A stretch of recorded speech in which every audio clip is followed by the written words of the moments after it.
नमस्कार साथियों, मैं मनीष पाल आप सभी का आपके अपने चैनल लर्न एजियम में तहे दिल से स्वागत और अभिनंदन करता हूं। तो हम लोग पढ़ रहे थे डेमोक्रेटिक पॉलिटिक्स का chapter number 1 that is the power sharing और आज उसका है लेक्चर नंबर 2। तो हमने लेक्चर नंबर 1 में बहुत कुछ जाना। कंटेंट ऑफ द चैप्टर क्या है? इंट्रोडक्शन पढ़ लिया भैया, काट दो से काट दो। Story of the two countries ये भी पढ़ लिया, काट दो। मेजोरिटेरियनिज्म इन श्रीलंका ये भी पढ़ लिया, काट दो। फिर आज का टारगेट क्या है? आज जो आपकी नजर है कहां पर होनी चाहिए, आज आपका निशाना कहां पर होना चाहिए? आज होगा 1956 एक्ट पर होगा। इफेक्ट्स ऑफ एक्ट है, सिविल वॉर है और एकोमोडेशन इन बेल्जियम है। ये आज के हमारे टारगेट है। ये आज टारगेट हम कंप्लीट कर देंगे और हम लोग शुरुआत करते हैं 1956 एक्ट से। तो मैंने आपको बता दिया था मेजोरिटेरियनिज्म इन श्रीलंका के श्रीलंका में क्या है कि जिस कम्युनिटी की मेजोरिटी है वो अपनी सरकार बनाएगी। तो मेजोरिटी किसकी थी? सिन्हाला कम्युनिटी की। तो सिन्हाला कम्युनिटी ने अपनी सरकार बना ली। अब सरकार बना ली तो वो पार्लियामेंट में जाएंगे और पार्लियामेंट में जाने का मतलब क्या है? वो कानून बनाएंगे। तो उस कानून जो बना रहे हैं, जो एक्ट वो बना रहे हैं, उसे हम कह रहे हैं 1956 एक्ट।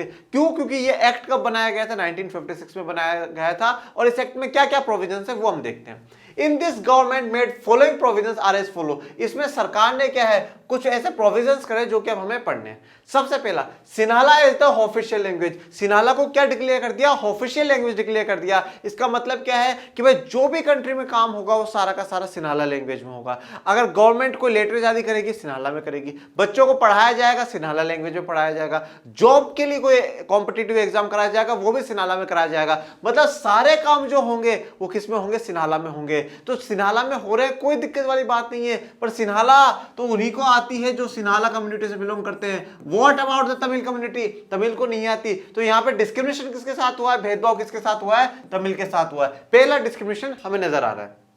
दूसरा, preferential policies that favoured Sinhala applicants for university position and government jobs. Preferential policies का मतलब क्या है? हम प्रेफरेंस देंगे। किसको देंगे? सिन्हाला जो कम्युनिटी है उनके बच्चों को प्रेफरेंस देंगे। किसमें? यूनिवर्सिटी पोजीशन के लिए और गवर्नमेंट जॉब्स के लिए। अभी कहना क्या चाहते हैं? जैसे मान लो कि भाई हमारे पास 10 सीटें हैं, हमें 10 बच्चों को क्या करना है? एडमिशन देना है यूनिवर्सिटी में। इन 10 में से पहले एडमिशन किसको दिया जाएगा? पहले एडमिशन हम देंगे सिन्हाला को। पहले जो एडमिशन देंगे, प्रेफरेंस जो प्राथमिकता हम देंगे वो किसको देंगे? सिन्हाला को देंगे। जैसे आप भी पढ़ने बैठते होंगे तो आप सोचते होंगे सबसे पहले मैं मैथ्स पढ़ लूं, वो डिफिकल्ट है। फिर क्या है, मैं साइंस पढ़ लूं, फिर सोशल स्टडी पढ़ लूं, फिर इंग्लिश पढ़ लूं, फिर हिंदी पढ़ लूं। प्रेफरेंस किसको दी? आपने मैथ्स को दी है। आप भी अपनी लाइफ में कुछ कामों को प्रेफरेंस देते हो। सबसे पहले मुझे क्या, 10th में टॉप करना है, फिर 12th में टॉप करना है, फिर मुझे IAS बनना है, डॉक्टर बनना है, इंजीनियर बनना है, जो भी करना है। हमारी लाइफ में प्रेफरेंसेस है। भाई आज के दिन में सबसे पहले मैं ये काम करूंगा, प्रेफरेंस दे रहे हैं, मतलब सबसे पहले वही होगा। तो प्रेफरेंस किसको दी जा रही है? सिन्हाला को दी जा रही है कि भाई सबसे पहले अगर जॉब मिलेगी तो सिन्हाला के बच्चों को मिलेगी। सबसे पहले यूनिवर्सिटी में किसी को पढ़ाया जाएगा तो सिन्हाला के बच्चों का एडमिशन होगा। अब यार एक बात बताओ, जिस कम्युनिटी की खुद की पॉपुलेशन ही 74% है तो वो क्या दूसरों का नंबर आने देंगी क्या? बिल्कुल भी नहीं आने देंगे। ये खुद ही इतने हैं कि ज्यादा से ज्यादा सीट क्या है, इन्हीं के लिए क्या है, बुक हो जाएंगी, इन्हीं को मिल जाएंगी। तो फिर तमिल के लिए तो कुछ बचेगा नहीं। तो पहला डिस्क्रिमिनेशन तो तमिल के साथ क्या हुआ? लैंग्वेज के बेसिस पे हुआ कि उनके लैंग्वेज बोलने का भी अधिकार नहीं छोड़ा और दूसरा उनके बच्चों को पढ़ने के लिए भी अधिकार नहीं दिया। A new constitution made provision that the state shall protect and foster Buddhism। अब जो नया कॉन्स्टिट्यूशन श्रीलंका ने बनाया उसमें क्या करा गया? बोला गया कि state shall protect and foster Buddhism. Buddhism को बचाएंगे और उसको बढ़ाएंगे। बुद्धिज्म को बचाना बहुत अच्छी बात है, उसे बढ़ाना बहुत अच्छी बात है, क्योंकि वो लॉर्ड बुद्धा का धर्म है, भगवान बुद्ध का धर्म है, जो कि शांति के प्रतीक हैं, पीस के प्रतीक हैं। वो पूरी दुनिया में ऐसा धर्म फैलना चाहिए। पर यहां पे जो हिंदू है, मुसलमान है, क्रिश्चियन है, उनका क्या होगा? सिर्फ और सिर्फ एक धर्म को ही क्यों बढ़ा रहे हो आप? सभी को बढ़ाओ ना। हिंदुओं के धर्म को भी प्रमोट करो, मुस्लिम को भी प्रमोट करो और क्रिश्चियंस को भी प्रमोट करो। यहां पे सिर्फ एक धर्म को प्रमोट करना। और बुद्धिज्म को क्यों प्रमोट कर रहे हैं? वापस पूछ रहा हूं, बुद्धिज्म को क्यों प्रमोट कर रहे हैं? कारण सिर्फ और सिर्फ एक ही है, क्योंकि इसे कौन फॉलो कर रहा है? सिन्हाला फॉलो कर रहे हैं। और जिसकी लाठी उसकी भैंस। क्या होता है? जिसकी लाठी उसकी भैंस। मतलब क्या है? सरकार जिसकी होगी काम सारे के सारे वही होंगे। सिन्हाला कम्युनिटी की सरकार है, भाषा कौन सी है? ऑफिशियल सिन्हाला होगी। किसके बच्चों को एडमिशन दोगे? सिन्हाला वालों को दोगे। किसके धर्म को बढ़ाओगे? बुद्धिज्म को बढ़ाओगे। क्यों? क्योंकि सिन्हाला फॉलो कर रहे हैं। मतलब अब देखो तमिल के साथ कैसा व्यवहार हो रहा है, कैसा बिहेवियर तमिल के साथ हो रहा है। सबसे पहले तो उनकी लैंग्वेज के लिए क्या है, उनको बिल्कुल साइड में कर दिया कि भाई आपकी लैंग्वेज में ना तो हम पढ़ाएंगे, आपकी लैंग्वेज में हम ना तो समझाएंगे इस चीज को। तो इस चीज को हमें समझने की बहुत ज्यादा अधिक जरूरत है, उस चीज हमें समझना चाहिए और उस चीज से हमें क्या है आगे बढ़ना चाहिए। अब जब तमिल भाषी जो लोग हैं वो ये कह रहे हैं कि आप सिन्हाला को ऑफिशियल लैंग्वेज बनाइए, पर हम कैसे काम करेंगे, हमें तो नहीं आती है। अगर आप हमें जॉब्स नहीं दोगे तो फिर हम अपना पालन पोषण कैसे करेंगे, हम कैसे कमा करके खाएंगे, हमें तो कुछ काम आता ही नहीं है। और अगर आप हमारे बच्चों को पढ़ाओगे नहीं तो वो प्रोग्रेस कैसे करेंगे, डेवलपमेंट उनका कैसे होगा, उनका विकास कैसे होगा। और अगर सिर्फ और सिर्फ आप बुद्धिज्म को प्रमोट करोगे तो हमारे रिलीजन्स का क्या होगा। तो यहां पे जो तमिल्स के साथ जो व्यवहार हो रहा है, जो बिहेवियर तमिल्स के साथ हो रहा है, बिल्कुल ऐसा हो रहा है जैसे अपन दूध में जब मक्खी गिर जाती है तो मक्खी को निकाल कर बाहर फेंक देते हैं, उसी प्रकार से क्या है तमिल को पूरा सिस्टम से बाहर निकाल कर फेंकने की कोशिश चल रही है सिन्हाला के द्वारा। ये जो आपको दिखाया गया है एक बुद्धिस्ट टेंपल है जो श्रीलंका में है, और ये दिखाता है कि भाई बुद्धिस्ट जो रिलीजन है उसको ज्यादा से ज्यादा प्रमोट करने की इच्छा रखती है वहां की सरकार। अब इफेक्ट्स ऑफ एक्ट, अब एक्ट के प्रभाव क्या होते हैं। और भैया देखो प्रभाव, अब इसका पता किसको चलेगा कि ये एक्ट आया है, भाई जिसको पता चलेगा जिसके प्रॉब्लम क्रिएट हुई है। अब देखो ये जो एक्ट आया, सिन्हाला को इसका विरोध करेगा क्या, नहीं करेगा। कोई भी सिन्हाला विरोध करेगा नहीं करेगा, क्यों, क्योंकि इनकी भाषा बोली जा रही है, इनके बच्चों को पहले पढ़ाया जा रहा है, इनका जो धर्म है उसको बढ़ाया जा रहा है, इनको तो कोई प्रॉब्लम नहीं। तो ये इफेक्ट होगा किस पे, भैया सुई अगर इस हाथ में लगी तो दर्द इस हाथ में तो नहीं होगा ना, इसी में होगा ना, तो परेशानी होगी तो इस हाथ को होगी ना, इसको तो नहीं होगी ना। तो वही बात है, जब क्या है जो कानून जो आया है वो तमिलों के खिलाफ आया है, तो जो प्रभाव है बेटा, वो जो इफेक्ट्स है वो भी किसको होगा, तमिलों को होगा। तो सिन्हाला को तो कोई प्रॉब्लम नहीं है, प्रॉब्लम तो जो है वो सिर्फ और सिर्फ तमिलों को है। तो जब ये तमिल को जो प्रॉब्लम होगी तो क्या क्या है वो देखो। Increase the feeling of alienation among the Sri Lankan Tamils. अब क्या है, इंक्रीज होने लगी फीलिंग ऑफ एलिनेशन। एलिनेशन मतलब अलगाववाद, बिल्कुल अलग होने की फीलिंग क्या है, अब क्या है बढ़ने लगी। जो श्रीलंकन तमिल्स है, जो वहां के तमिल्स हैं, वो ये महसूस करने लगे कि हम तो क्या है अलग है।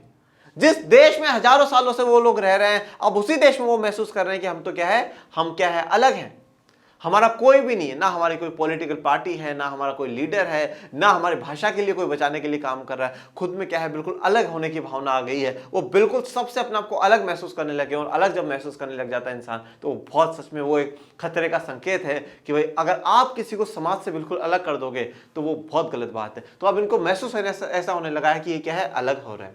No political party and leader was sensitive to their language and culture.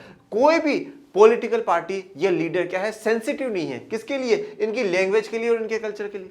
कोई भी इनकी लैंग्वेज को बचाने की बात नहीं करता, कोई भी इनके कल्चर को बचाने की बात नहीं करता। सब क्या कह रहे हैं, सिर्फ और सिर्फ सिन्हाला को बचाओ, सिन्हाला भाषा को प्रमोट करो, सिन्हाला के धर्म को प्रमोट करो, सिन्हाला का जो कल्चर है उसको प्रमोट करो। क्यों, कोई भी पॉलिटिकल पार्टी, कोई भी लीडर इनके लिए बात नहीं करता है। और जब कोई नेता आपकी आवाज नहीं उठाएगा, कोई नेता आपके लिए काम नहीं करेगा, तो आपको ऐसा लगेगा ना कि यार हमारा तो देश में कोई है ही नहीं। क्यों, क्योंकि रूल करने वाले तो यही लोग हैं। और अगर यही आपकी आवाज नहीं उठाएंगे, यही आपके दुखों को नहीं समझेंगे, मान लो जिस नेता को आप चुन रहे हो वो आपकी समस्याओं को क्या है आगे नहीं पहुंचा सकता, प्रधानमंत्री को नहीं बता सकता, मुख्यमंत्री को नहीं बता सकता, तो आपको कैसा महसूस होगा। आप सोचोगे कि सारे के सारे नेता क्या है एक जैसे, कोई भी देश के लिए काम नहीं करना चाहता, कोई भी हमारे समुदाय के लिए काम नहीं करना चाहता। वही बात हो रही है यहां पर तमिल कम्युनिटी के लिए क्या है, कोई भी पॉलिटिकल पार्टी नहीं है। पॉलिटिकल पार्टी कैसे बनाएंगे, क्योंकि डायरेक्ट तो रूल किसका आ गया, सिन्हाला कम्युनिटी का आ गया। और जो लीडर्स हैं वो भी सारे के सारे किसके हैं, सिन्हाला कम्युनिटी के हैं। और सिन्हाला कम्युनिटी वाले तो चाहते ही नहीं है ना कि तमिल्स को राइट मिले, अधिकार मिले। Tamil failed that the constitution and government policies denied equal political rights. और तमिल फेल्ड करते हैं, तमिल को महसूस हो रहा है कि सरकार ने और संविधान ने क्या है, गवर्नमेंट एंड द कॉन्स्टिट्यूशन ने क्या करा, इक्वल पॉलिटिकल राइट, जो बराबरी के पॉलिटिकल राइट्स मिलने चाहिए थे उसे क्या कर दिया है, डिनाई कर दिया है, उसे इग्नोर कर दिया है, उसे नकार दिया है। कहां दिया पॉलिटिकल राइट, भाई पॉलिटिकल राइट क्या है, उनको बराबर सरकार बनाने में उनको मौका मिलता, वोटिंग के लिए उनको मौका मिलता, कोई पॉलिटिकल राइट नहीं मिला। सारे के सारे जो पॉलिटिकल राइट है वो डिनाइड कर दिए। और हम यही कहना चाहते हैं कि क्या है, सभी को क्या हो, बराबर हो, सभी को क्या हो, समानता होनी चाहिए, इक्वलिटी होनी चाहिए। इक्वलिटी चाहे कैसी भी हो, सोशल हो, इकोनॉमिकल हो, पॉलिटिकल हो, इक्वलिटी होनी चाहिए। और जब इक्वलिटी होगी, समाज में समानता होगी, तभी जाकर के क्या है वो समाज आगे बढ़ सकता है। Discriminated against them in getting jobs and other opportunities and ignored their interest। तो बिल्कुल साफ नजर आ रहा है क्या हो रहा है, डिस्क्रिमिनेशन हो रहा है। किसके साथ हो रहा है ये डिस्क्रिमिनेशन, तमिल कम्युनिटी है उनके साथ हो रहा है। और किस चीज में हो रहा है, गेटिंग जॉब्स, जॉब्स में हो रहा है।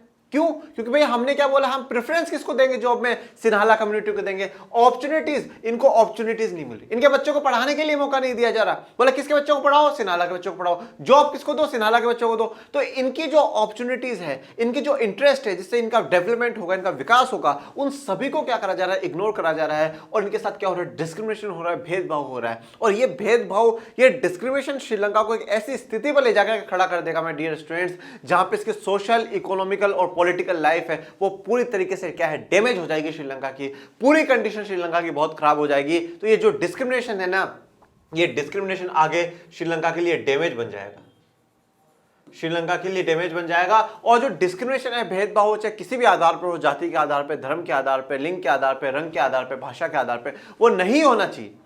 क्योंकि ये डिस्क्रिमिनेशन आप आज सोसाइटी में कर रहे हो, ये एक दिन आपकी सोसाइटी को ही खत्म कर देगा। एक दिन आपकी कंट्री के लिए क्या है? एक बहुत बड़ी दिक्कत, परेशानी बनकर खड़ा हो जाएगा।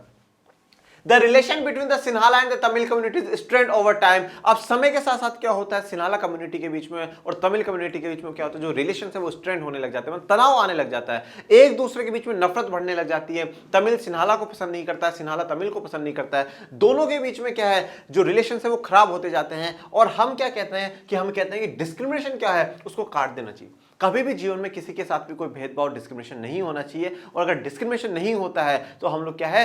बहुत फास्ट ग्रोथ के साथ क्या करेंगे? डेवलपमेंट हमारी कंट्री का करते हैं। एक पर्टिकुलर इंसान का डेवलपमेंट होता है और कंट्री का भी डेवलपमेंट होता है। अब आते हैं सिविल वॉर पे। सिविल वॉर क्या है? A violent conflict between opposing groups within a country that becomes so intense that it appears like a war। आपने बहुत सी बार वॉर का नाम सुना होगा, बहुत सी बार। भाई इंडिया पाकिस्तान की वॉर हो गई, इंडिया चाइना की वॉर हो गई। तो वॉर हम लोग बहुत बार सुनते हैं। जब ये वॉर है ना, ये जो लड़ाई है, युद्ध है, ये दो देशों के बीच में हो रहा है। इंडिया पाकिस्तान के बीच में हो रहा है, इंडिया चाइना के बीच में हो रहा है। जब दो देशों के बीच में लड़ाई हो रही है, वॉर है, वो ठीक है, कोई बात नहीं।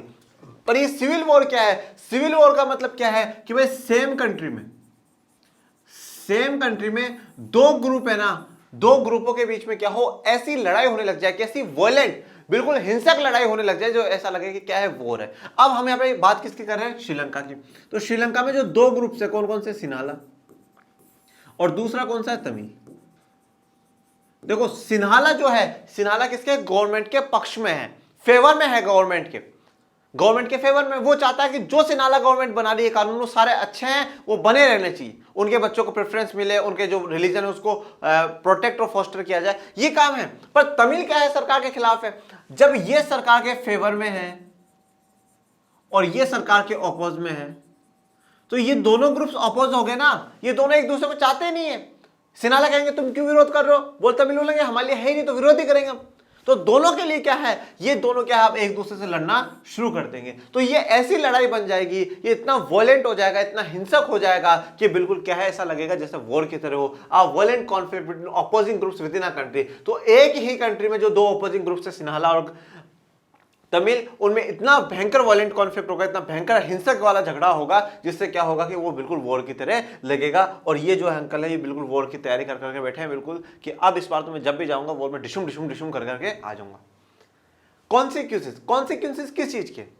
कॉन्सिक्वेंसेस हम जो बात कर रहे हैं वो एक्ट की बात कर रहे हैं। देखो इफेक्ट और कॉन्सिक्वेंसेस में वैसे बड़ा डिफरेंस नहीं होता है, बट इफेक्ट क्या होता है? इफेक्ट है कि जब वो कानून आया तो उसका प्रभाव किन किन लोगों पे पड़े, उसने सबसे ज्यादा जो डैमेज जिस कम्युनिटी को करा है उसकी बात कर रहे हैं। कॉन्सिक्वेंसेस क्या होते हैं? उस कम्युनिटी ने क्या रिएक्शन करा है उसके बदले में, उसे हम कॉन्सिक्वेंसेस कहते हैं। अगर आपसे एग्जाम में ये पूछा जाए what are the effects of the 1956 act, तो आप इफेक्ट्स और कॉन्सिक्वेंसेस दोनों मिला करके लिख देना। अगर आपसे पूछा जाए what are the consequences of the 1956 act, तो भी आप कॉन्सिक्वेंसेस और इफेक्ट दोनों साथ में लिख देना। दोनों में बड़ा डिफरेंस नहीं है। बहुत सी बार टीचर्स क्या है, वो दोनों की डिमांड करते हैं, साथ में चाहते हैं। ये मैं ही हूं जो आपको अलग अलग पढ़ा रहा हूं, अच्छे से समझाने के लिए ये चीज आपको पढ़ा रहा हूं। Sri Lankan Tamil launch their parties and struggle for the recognition of the following. Sri Lankan Tamils ने क्या करा? अपनी पार्टीज को लॉन्च करा, अपनी पार्टीज लॉन्च करी और क्या करा? स्ट्रगल करा, संघर्ष करा। किस चीज के लिए? रिकॉग्निशन। उनको किस चीज का रिकॉग्निशन चाहिए? इन तीन चीजों का। Tamil as the official language. अब वो कह रहे हैं कि आप क्या करो, तमिल को ऑफिशियल लैंग्वेज डिक्लेयर कर दो। अब आपके दिमाग में आ रहा होगा कि सर अगर सिन्हाला लैंग्वेज को ऑफिशियल लैंग्वेज डिक्लेयर करना गलत है, तो ऑफकोर्स ही बात है तमिल को भी ऑफिशियल लैंग्वेज डिक्लेयर करना गलत है। बिल्कुल गलत है, 100% गलत है। पर इनकी जो डिमांड है वो ये कह रहे हैं कि जो ऑफिशियल लैंग्वेज है, देश में दो ऑफिशियल लैंग्वेज हो जाए, एक सिन्हाला हो जाए, एक तमिल हो जाए। और एक क्या है? इंटरनेशनल लैंग्वेज जो हमारे पूरी दुनिया में चलती है वो इंग्लिश हो जाए, ये तीनों लैंग्वेज हो जाए। जिनको देखो सिन्हाला आती है वो सिन्हाला में पढ़े, जिनको तमिल आती है वो तमिल में पढ़े, और इंग्लिश तो दोनों पढ़ सकते हैं। भाई अगर सरकार कोई अपना लेटर जारी करे उसमें तीनों लैंग्वेज में क्या है टाइप करवा दे, सिन्हाला में भी, तमिल में भी और इंग्लिश में भी। तो अब जिनको सिन्हाला आती है वो सिन्हाला पढ़े, जिनको तमिल आती है वो तमिल पढ़े, और जो दोनों जानते हैं तो बहुत बड़े जैसे क्रिश्चियन कम्युनिटी के लोग हैं तो वो इंग्लिश भी पढ़ सकते हैं। तो ये क्या है कि ये एक सोल्यूशन है, ये डिमांड कर रहे हैं कि भाई आप तमिल को भी ऑफिशियल लैंग्वेज डिक्लेयर कर दो। इनकी ये डिमांड नहीं है कि सिन्हाला को आप ऑफिशियल लैंग्वेज से हटा दो। इनकी डिमांड क्या है, ये उनको नहीं गिराना चाहते, ये खुद के अधिकारों की मांग कर रहे हैं। ये मांग कर रहे हैं कि जो इनके राइट्स है ना वो बने रहे, इनको राइट्स मिल जाए। वो ये नहीं चाहते कि सिन्हाला के राइट्स खत्म हो जाए, तो ये चाहते हैं कि तमिल को भी क्या हो ऑफिशियल लैंग्वेज डिक्लेयर करें। तो पहली जो रिकॉग्निशन, जिस चीज की मान्यता चाहते हैं उस देश में, पहला तो क्या है, तमिल को ऑफिशियल लैंग्वेज बनाना चाहते हैं। दूसरा फॉर रीजनल ऑटोनॉमी। अब वो ये चाहते हैं कि जिस रीजन में हमारे लोग रहते हैं, कौन से तमिल स्पीकिंग लोग रहते हैं, वहां पे क्या करा जाए, हमें लिबरेट किया जाए, हमें थोड़ा आज़ादी दी जाए, वहां पे हमारी सरकारें बने, हमारे लोगों की भी जो सरकार है वो बात सुने। तो रीजनल ऑटोनॉमी, एक रीजन में हमें क्या हो, ऑटोनॉमी मिले, हमें फ्रीडम वहां पर मिले। Equality of opportunity in securing education and jobs, और हमें क्या मिले, इक्वलिटी मिले, किसमें, अपॉर्चुनिटीज में, एजुकेशन के लिए भी और जॉब्स के लिए। जब भी कोई एजुकेशन हो उसमें कंपटीशन का एग्जाम कराओ, तमिल में बैठ जाए, सिन्हाला में बैठ जाए, जो ज्यादा इंटेलिजेंट होगा वो निकल जाएगा। तो एजुकेशन में हमें अपॉर्चुनिटी मिलनी चाहिए, जॉब में भी हमें अपॉर्चुनिटी मिलनी चाहिए, हमारे बच्चों को भी पढ़ाओ। अब ये नहीं कह रहे कि सिन्हाला को मत पढ़ाओ, ये कह रहे हैं कि सिन्हाला को तो पढ़ाओ पर हमारे बच्चों को भी तो पढ़ाओ, हमें भी तो रोजगार दो। अगर तुम हमें जॉब्स नहीं दोगे तो किस प्रकार से हम कंटिन्यू कर पाएंगे हमारी लाइफ को, कैसे हमारी लाइफ आगे तक चलेगी।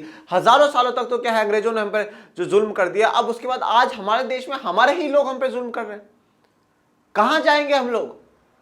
तो ये डिमांड किसकी कर रहे हैं, ये डिमांड कर रहे हैं इक्वलिटी की डिमांड कर रहे हैं, समानता की डिमांड कर रहे हैं, ये डिमांड कर रहे हैं अपने राइट्स की डिमांड कर रहे हैं कि जो हमारे अधिकार है वो हमें हमारे अधिकार मिलने चाहिए। इसमें हमारी गलती नहीं है कि हम इस देश में माइनॉरिटी में हैं, इसमें हमारी गलती नहीं है कि आप इसमें मेजॉरिटी में हो, पर है तो हम एक ही देश का हिस्सा ना, हम सबको क्या है मिलकर के रहना चाहिए। ये डिमांड कौन कर रहा है, तमिल कम्युनिटी कर रही है। और जैसे यहाँ पर आपको दिख रहा है कि एक पार्लियामेंट है, वहां पे एक लेडी है, वो अपनी जो आवाज है, अपनी डिमांड्स है वो स्पीकर के सामने रख रही है और कह रहे हैं कि हमारा क्या है, ये डिमांड्स को पूरा करा जाए। But all the demands were denied, but सारी की सारी जो डिमांड्स वो डिनाई कर दी जाती है, और बिल्कुल ऐसे कर दी जाती है जैसे कि जो सरकार है वो कानों में रुई डाल करके बैठी है, वो किसी की नहीं सुनना चाहती, तमिल की किसी भी डिमांड को फुलफिल करना ही नहीं चाहती। उन्होंने क्या है, सारी डिमांड्स को डिनाई कर दिया, मतलब नकार दिया कि हम आपकी किसी भी डिमांड को फुलफिल नहीं करेंगे। अब जब आप नहीं कर रहे हो, भाई पहले प्यार से समझाए, मान जाओ, बोले नहीं माने, फिर थोड़ा बहुत संघर्ष करा, बोला अब मान जाओ, बोला अब भी नहीं माने। जब तुम नहीं मानोगे तो आखिरी तो जो है वो हथियार ही है, हथियार से ही हमें क्या है समझाना पड़ेगा, तो वो हथियार का ही इस्तेमाल होगा। By 1980 several political organization were formed and demanding independent Tamil Eelam state in the northern and western parts of the Sri Lanka. और 1980 तक क्या होता है, और भी ज्यादा पॉलिटिकल ऑर्गेनाइजेशंस बन जाते हैं, और किस चीज की डिमांड करते हैं, तमिल एलम की डिमांड करते हैं, सेपरेट स्टेट की, सेपरेट नेशन की वो क्या है डिमांड कर रहे हैं। कहां पे डिमांड कर रहे हैं, नॉर्दर्न ईस्टर्न पार्ट, नॉर्दर्न ये वाला पूरा नॉर्दर्न है, ये ईस्टर्न पार्ट हो गया, तो इस वाले एरिया में क्या है, ये डिमांड कर रहे हैं किस चीज की, तमिल एलम की, एक तमिल स्टेट की वो क्या है मांग कर रहे हैं। तो अब यहां देखो ये जो क्या है बिल्कुल पार्टीशन वाली कंडीशन बन चुकी है। The distress between the two communities turned into the civil war। प्यार से समझाया, नहीं माने, थोड़ा संघर्ष करा, फिर भी तुम नहीं माने, अब तो आखिरी तो हथियार अपनाना ही पड़ेगा। दोनों कम्युनिटीज के बीच में डिस्ट्रस्ट बहुत बढ़ गया, दोनों के बीच में जो विश्वास था वो खत्म होने लगा, और उसका नतीजा क्या आया, सिविल वॉर। ये सिविल वॉर किस किस के बीच में होगी, ये सिविल वॉर होगी सिन्हाला कम्युनिटी के बीच में और तमिल कम्युनिटी के बीच। और ये सिविल वॉर ऐसी होगी जो क्या है पूरी तरीके से क्या है, जो श्रीलंका की सोशल, इकोनॉमिकल और पॉलिटिकल लाइफ है ना बच्चों, उसको डिस्ट्रॉय कर देगी, डैमेज कर देगी। सिर्फ और सिर्फ ये जो हो रहा है ना, वो क्यों हो रहा है, सुपीरियरिटी के कारण हो रहा है। सिन्हाला कम्युनिटी अपनी सुपीरियरिटी को नहीं छोड़ना चाहता कि हम सुपीरियर है। अगर वो ये मान ले कि हाँ हम सब एक है, कोई सुपीरियर या कोई भी इंफीरियर नहीं है, तो ये कंडीशन नहीं होती। मतलब सिर्फ और सिर्फ अपनी सुपीरियरिटी के लिए राष्ट्र को, देश को दांव पे लगा रहे हैं। ये सच में बहुत विचारणीय मुद्दा है श्रीलंका जैसे देशों के लिए, इनको सोचना चाहिए। क्या है, सिर्फ और सिर्फ क्या मांग रहे, पावर ही तो मांग रहे कि भाई पावर में हमारी भी शेयरिंग हो जाए, हमारे भी लोग मिनिस्टर्स बने, हमारे भी बच्चे एजुकेशन लेकर के बड़े बड़े पदों पर बैठे। इनकी यही तो डिमांड है, पर वही डिमांड क्या है, वो पूरी नहीं कर रहे हैं। अब आ जाते हैं कॉन्सिक्वेंसेस ऑफ सिविल वॉर। आप मुझे एक बात बताओ, जब कहीं लड़ाई होती है तो क्या होता है? एक इंसान जीतता है, एक हारता है। जीते हारे कोई भी जीते, हमें उससे मतलब नहीं, पर क्या होगा, दोनों तरफ के लोग बहुत मारे जाएंगे, हजारों लोग मारे जाएंगे, लाखों लोग मारे जाएंगे। तो सबसे पहले तो यहां पर भी वही होता है, thousands of people of both the communities have been killed. हजारों लोग मारे गए दोनों कम्युनिटीज के। सिन्हाला के भी बहुत से लोग मारे गए, तमिल के भी बहुत से लोग मारे गए। क्या सेंस क्या रहा, क्या सेंस रहा? आप पहले अंग्रेजों से लड़ते रहे और आज आपके देश में ही लोग लड़ रहे हैं। आपने फिर अंग्रेजों से क्या सीखा कि उनके जुल्म में हमारा जो भारत का जो राष्ट्रीय आंदोलन रहा, नेशनल फ्रीडम मूवमेंट जो हमारे देश में रहता है, उस समय हमारे देश के जो नेता है बहुत सी चीजें सीखते हैं। वो सीखते हैं कि अगर हम सब एक नहीं हुए, हमने जाति के धर्म के आधार पर अगर भेदभाव को नहीं मिटाया ना, तो ये अंग्रेजों को हम आने वाले सालों में भी नहीं निकाल पाएंगे। और जिस दिन हम आजाद हो जाएंगे ना, हम सबसे पहला क्या काम करेंगे, हम इक्वलिटी का काम करेंगे। हम जो निचली जातियां हैं उनको बराबर में लाएंगे, हम सभी धर्मों को बराबर करेंगे, पुरुष और महिलाओं को हम लोग बराबर करेंगे। तो जब आपके ऊपर, श्रीलंका के ऊपर इतना बड़ा जब जुल्म और शासन अंग्रेजों के द्वारा हो रहा है, तो उसके बाद भी आप ये चीज क्यों नहीं समझ रहे हो कि हमें यूनिटी की जरूरत है, हमें एकता की जरूरत है? और तमिल कम्युनिटी पे क्या बीत रही है, जो बेचारे पहले अंग्रेजों के जुल्म सहती है और फिर बाद में अपने ही देश के लोगों के जुल्म सह रही है। Many families were refugees in the neighboring countries. Refugees का मतलब है कि एक देश से दूसरे देश में चले जाना। अब देखो, यही मतलब माइग्रेशन का भी होता है। माइग्रेशन और रेफ्यूजीज दोनों में डिफरेंस क्या है, ये बात समझिए आप।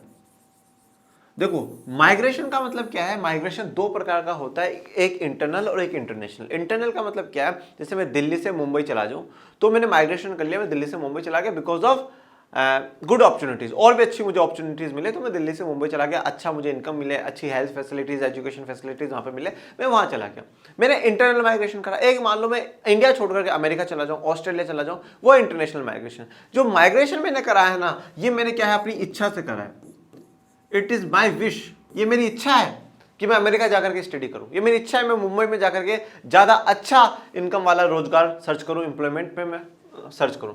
रिफ्यूजीज का मतलब क्या है, यह आपके लिए क्या है, जबरदस्ती है, मजबूरी है कि आपको देश, अपना देश छोड़ना पड़ रहा है। रिफ्यूजीज का हिंदी का मतलब होता है शरणार्थी, आप दूसरे देश में जाकर के शरण ले रहे हो। जब इंडिया पाकिस्तान का पार्टीशन हुआ 14-15 अगस्त 1947 को, आप सच में उस दृश्य की कल्पना भी नहीं कर सकते, आप उसे इमेजिनेशन भी नहीं कर सकते, कितना भयानक वो उस समय था। एक तरफ से लोग जा रहे थे, दूसरी तरफ से गाड़ियां लाशों की भरकर के आ रही थी। लोग सिर्फ ये थे कि बच जाए, कहीं पर शरणार्थी बनकर के भारत में रह जाए, पाकिस्तान में जाए, बस बचना है लोगों को। तो रिफ्यूजीज का जो समय है वो बहुत बुरा है। और यहाँ पे भी क्या है, काफी लोग क्या है, रिफ्यूजीज हो गए, जैसे कि ये अपने अपने देश को छोड़ करके दूसरे पास के देशों में जा रहा है, और विशेष करके ये इंडिया में ही आएंगे। Many lost their livelihoods. अब लाइवलीहुड्स का मतलब क्या होता है, आजीविका, जो हम लोग कमा रहे हैं, हम खा रहे हैं, वो क्या है, लाइवलीहुड होता है। अब जब लोगों ने अपने घर छोड़ दिए, लोगों ने अपना देश छोड़ दिया, तो उनकी लाइवलीहुड तो खत्म होना ही। अब वो दूसरे देश में जाएंगे, पता नहीं उसको कैसा रोजगार मिलेगा, कैसा काम मिलेगा। तो मतलब बहुत बुरी स्थिति क्या है, श्रीलंका की हो जाती है। इट एंडेड इन 2009 और फाइनली 2009 में एंड हो जाता है, और श्रीलंका को में तो सांस सी सांस आती है, जान सी जान श्रीलंका में आती है। यहां तक हमने जो पढ़ा वो श्रीलंका की स्टोरी थी, पूरी श्रीलंका की स्टोरी थी। बस श्रीलंका ने अपनी प्रॉब्लम को सॉल्यूशन की जगह क्या करा, उसकी प्रॉब्लम बढ़ा दी। ठीक है, वहां पे क्या करना चाहिए था, डिस्क्रिमिनेशन को खत्म करना चाहिए था, दोनों को पावर शेयर करनी चाहिए थी। अब पावर शेयरिंग क्या था कि भैया जो पावर है, कौन सी वाली, पॉलिटिकल पावर, एडमिनिस्ट्रेटिव पावर और गवर्निंग पावर, इसको क्या करना है, शेयर करना है। और यहां पे शेयर किस किस के बीच में करना था, सिन्हाला कम्युनिटी के बीच में और तमिल कम्युनिटी के बीच। इनके बीच में हमें क्या करना था, पावर को शेयर करना था। सिन्हाला कम्युनिटी के बीच में और तमिल कम्युनिटी के बीच में पावर को शेयर करना था। इन्होंने शेयरिंग नहीं करी, किसके साथ नहीं करी, तमिल के साथ नहीं करी। सिर्फ सारे के सारे जो पावर्स रखे वो किसने रखे, सिन्हाला कम्युनिटी ने रखे। और उसके क्या रिजल्ट रहे वो अभी हमने देखे। वो सिविल वॉर की कंडीशन लेकर के आ जाता है। तो पावर शेयरिंग के बहुत बेनिफिट है। अगर आप पावर शेयरिंग करते हैं तो आपके देश में किसी भी प्रकार के कॉन्फ्लिक्ट नहीं होंगे, किसी भी प्रकार का सिविल वॉर नहीं होगा, किसी भी प्रकार की पार्टीशन की डिमांड नहीं होगी। तो ये सभी प्रकार की जो टेंशन है उनको अवॉइड कर देता है। और एक ऐसा ही एग्जाम्पल हम देखने जा रहे हैं अकोमोडेशन इन बेल्जियम का।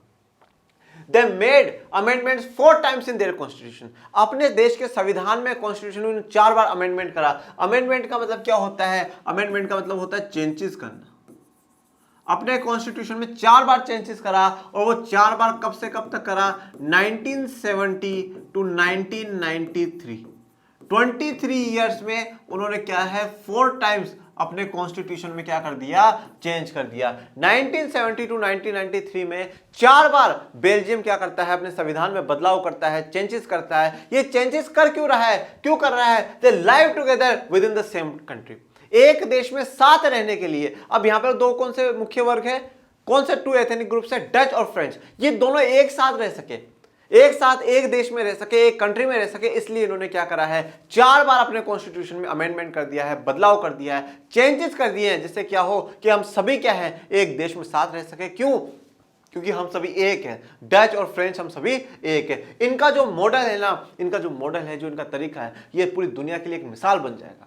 पूरी दुनिया के लिए क्या है? एक मिसाल बन जाएगा कि बेल्जियम में क्या हो, बेल्जियम जैसा मॉडल हो, जहां पे क्या है, सभी एक रहने के लिए, साथ रहने के लिए अपने संविधान में भी बदलाव करने को तैयार है, ऐसा मॉडल अपनाएगा। इनका मॉडल हम देखेंगे बहुत कॉम्प्लिकेटेड है, बहुत डिफिकल्ट मॉडल इन्होंने अपनाया, पर इनके मॉडल ने क्या है, देश में सिविल वॉर नहीं होने दिया, कोई कॉन्फ्लिक्ट नहीं होने दिया, सबके साथ पावर शेयरिंग इन्होंने करी है। और क्या है, बिल्कुल तैयार है, दोनों हाथ मिला करके साथ रहेंगे हम, ठीक है, हम दोनों क्या है, हमेशा जीवन भर साथ रहेंगे, ऐसा बिल्कुल हाथ मिला लेते हैं डच और French. Belgian model, Belgium model भी कह सकते हैं, बेल्जियन मॉडल भी आप इसे कह सकते हैं। Belgium made 4 governments, 4 governments, central government. अभी सेंट्रल गवर्नमेंट क्या होती है? ये for the entire country.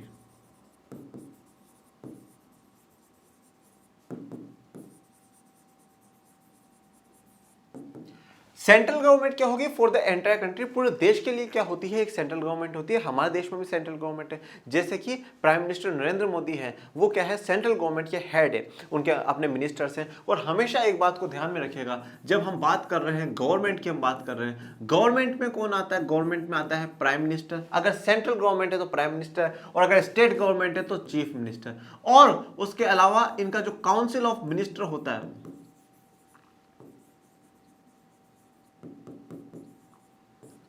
Okay, तो गवर्नमेंट का क्या कौन पार्ट है? प्राइम मिनिस्टर और council of minister. Council of minister क्या होता है? जितने भी प्राइम मिनिस्टर के साथ मिनिस्टर्स होते हैं, वो सब पूरा मिलाकर के उसे काउंसिल ऑफ मिनिस्टर कहा जाता है। तो जब हम गवर्नमेंट की बात कर रहे हैं तो हम सिर्फ प्राइम मिनिस्टर की और काउंसिल ऑफ मिनिस्टर्स की बात कर रहे हैं। तो यहाँ पे सेंट्रल गवर्नमेंट की बात करें, फॉर द एंटायर कंट्री, पूरे देश के लिए क्या होगी? सरकार होगी। जैसे हमारे यहाँ पे नरेंद्र मोदी जी की सरकार, जैसे हम क्या कहते हैं, भारत सरकार। फिर दूसरा होता है स्टेट गवर्नमेंट। अब ये क्या होगा? For the particular state.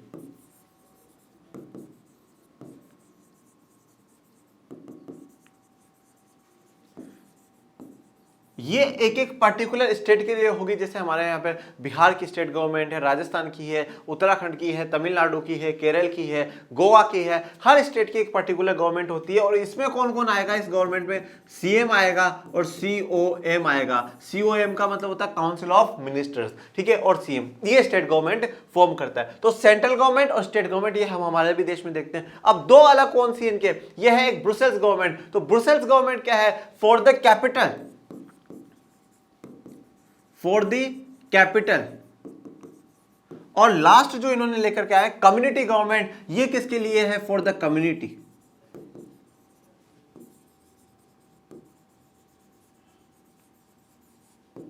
ठीक है, तो यहां पे हमें 4 सरकारें पड़ी हैं। एक सेंट्रल गवर्नमेंट जो पूरे देश को चलाएगी, एक स्टेट गवर्नमेंट जो पर्टिकुलर स्टेट है वहां पे चलाएगी, एक ब्रुसेल्स गवर्नमेंट जो वहां की कैपिटल है उस कैपिटल को चलाएगी, और एक कम्युनिटी गवर्नमेंट जो क्या है, जो वहां की कम्युनिटीज है, डच, फ्रेंच और जर्मन, उनके लिए क्या है, डिमांड करेगी सरकारों से, उनके लिए एक ऑर्गेनाइजेशन का काम करेगी कि हाँ भाई, आपकी कोई भी प्रॉब्लम आप हमें बताओ और हम सरकारों को बताएंगे। हम सेंट्रल गवर्नमेंट से बात करेंगे, हम स्टेट गवर्नमेंट से बात करेंगे, हम ब्रुसेल्स गवर्नमेंट से बात करेंगे।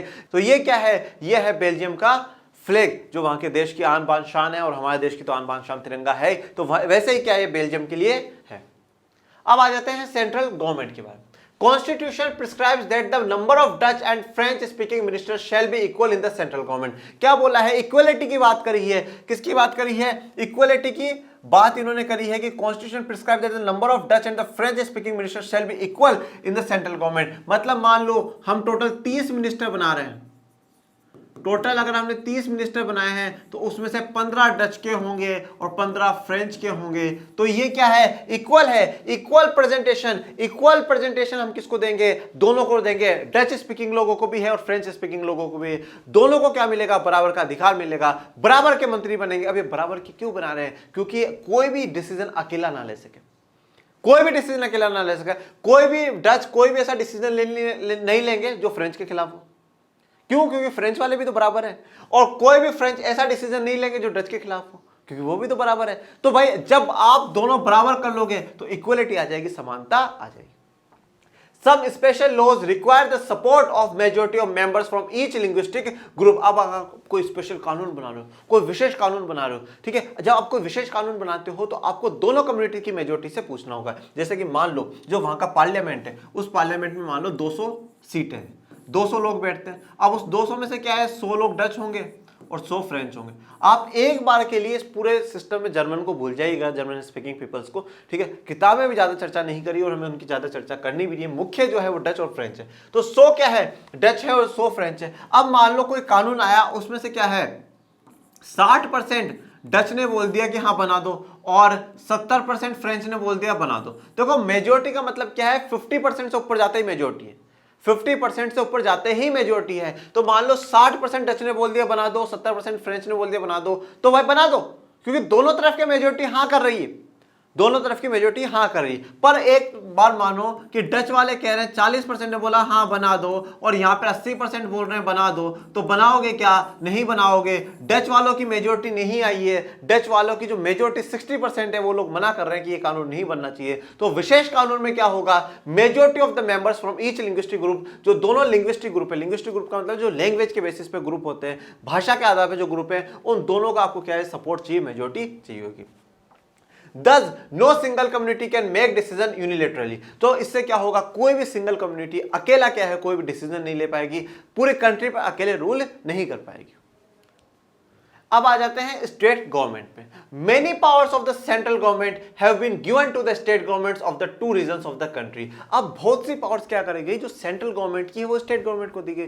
फॉर एग्जांपल मैं लंच लेकर के गया, मैं लंच लेकर के, या तो उस लंच को मैं अकेला खा लूं, मैं पराठा लेकर के आया और मैंने उस पराठे को पूरा खा लिया, ठीक है, मैंने पूरा खा लिया, मतलब पूरा का पूरा जो शेयर था वो मेरे पास आ गया। जैसे कि सिनाला गवर्नमेंट के पास पूरी की पूरी पावर सिनाला गवर्नमेंट ने ले ली। पर अब मैं चाहता हूं कि मेरे पास जो दोस्त बैठे हैं मैं उनको भी दूं, उनको भी शेयर करूं। तो उनको शेयर करूंगा मतलब मेरी पावर्स कम होंगी ना, मेरे पास जो पराठा है वो कम होगा, तो भाई मैं उसको भी दे दूंगा, उसको भी दे दूंगा, उसका भी दे दूंगा, तो मेरा पराठा क्या है, कम हो जाएगा। उसी प्रकार से क्या है, जब हम स्टेट गवर्नमेंट बना रहे तो पावर कहां से देंगे, सेंट्रल गवर्नमेंट से ही तो देंगे।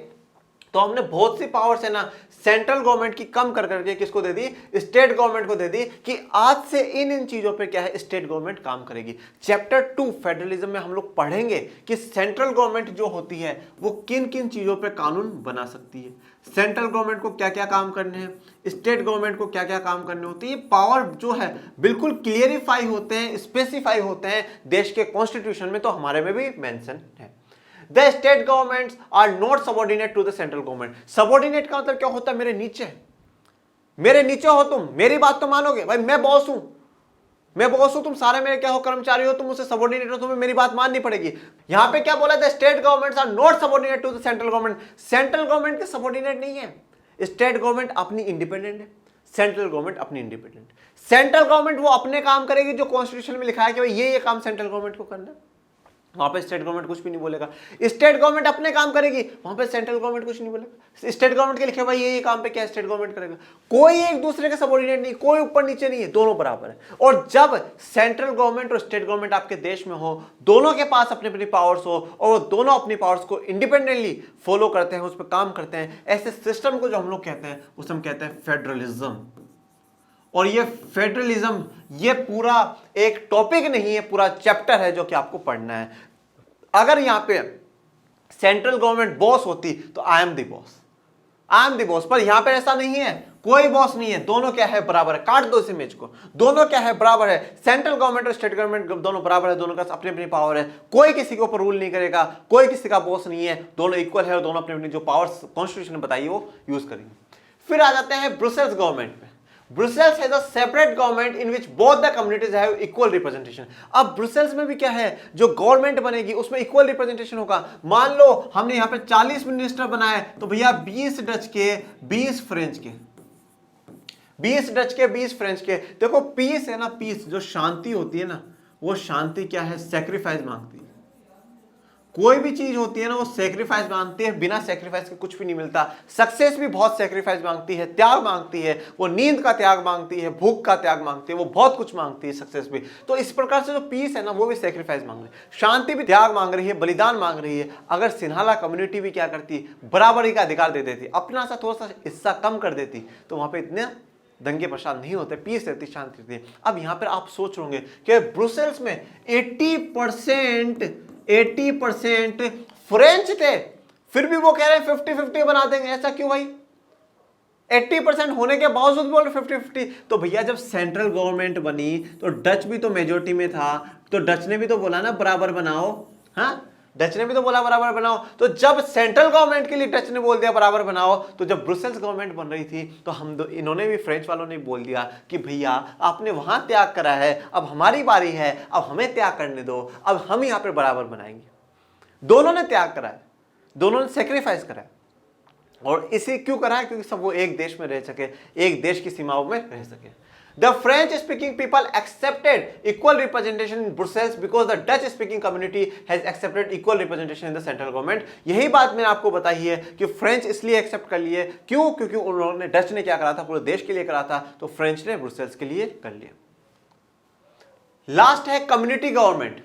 Community government is elected by people belonging to one language community, Dutch, French, German speaking, no matter where they live। देखो अभी क्या कहना चाहता है, जैसे मान लो कि हम लोग फ्रेंच गवर्नमेंट चुन रहे हैं, हम फ्रेंच की कम्युनिटी गवर्नमेंट चुन रहे हैं। अब फ्रेंच की कम्युनिटी गवर्नमेंट चुन रहे हैं, इसका मतलब क्या है, इसके लिए जो वोट करेगा वो कौन करेगा? पूरे देश में, पूरे बेल्जियम में जितने भी फ्रेंच लोग हैं, जितने भी फ्रेंच लोग रहते हैं वो वोट करेंगे। अब चाहे वो फ्लेमिश क्षेत्र में रहे, वेलोनिया क्षेत्र में रहे, कहीं पर भी रहे, किसी भी रीजन में वो रहे, चाहे फ्लेमिश रीजन में रहो, वेलोनिया रीजन में रहो, कहीं पर भी रहो, पर फ्रेंच की जब कम्युनिटी गवर्नमेंट चुनी जा रही है तो सिर्फ और सिर्फ फ्रेंच वाले वोट करेंगे। डच की कम्युनिटी गवर्नमेंट चुनी जाएगी तो डच वाले वोट करेंगे, और जर्मन स्पीकिंग पीपल की कम्युनिटी गवर्नमेंट चुनी जाएगी तो वो वोट करेंगे। तो यहां पर अब एक कम्युनिटी गवर्नमेंट काम क्या करेगी? कम्युनिटी गवर्नमेंट काम करेगी अपने कल्चर को बचाने का।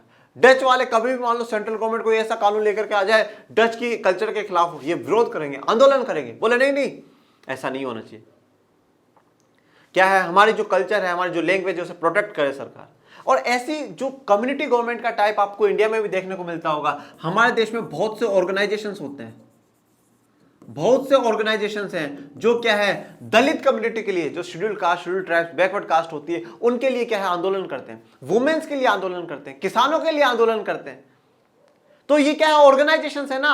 अब भाई जो दलितों का जो लीडर है उसको कौन चुन रहा है? दलित कम्युनिटी के तो लोग चुन रहे हैं। किसानों के लीडर को किसान ही तो चुन रहे हैं, महिलाओं के लीडर को महिलाएं तो चुन रही है। तो उसी प्रकार से ये ऑर्गेनाइजेशन हमारे इंडिया में काम कर रही है, जैसे कि वहां पे कम्युनिटी गवर्नमेंट काम कर रही है।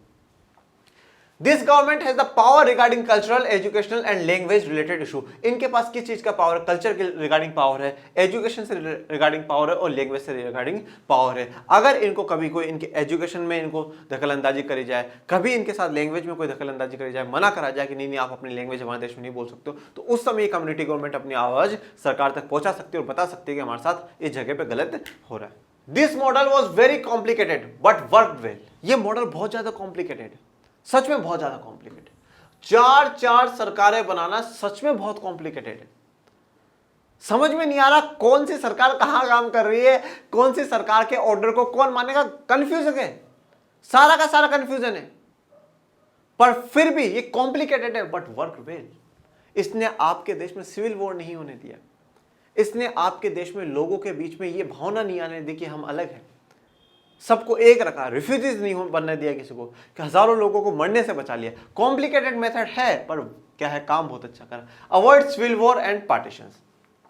अब आ जाते हैं यूरोपियन यूनियन के बारे में। देखो अब यूरोपियन यूनियन के बारे में हम लोग यहाँ पे क्यों पढ़ रहे हैं, उसका कारण है when many countries of Europe came together to form the European Union. पहली बात तो यूरोपियन यूनियन क्या है, बहुत से देश, जो यूरोप के बहुत से देश है वो मिलकर के एक यूनियन बना रहे हैं, संगठन बना रहे हैं, जिसे हम यूरोपियन यूनियन कह रहे हैं। हमने पढ़ा इसलिए है क्योंकि इसका हेडक्वार्टर कहाँ पर, ब्रुसेल्स में है, और ब्रुसेल्स क्या है, बेल्जियम की कैपिटल है। और यूरोपियन यूनियन की जो एस्टेब्लिशमेंट हुआ है वो 1 नवंबर 1993 को हुआ है। तो ये क्या है, उसका हेडक्वार्टर ऑफिस है जो ब्रुसेल्स में है, बेल्जियम में है। तो देखो अगर कोई बाहर कोई ऑर्गेनाइजेशन भी है ना, आपके देश में तभी आएंगे जब आपके देश में शांति है।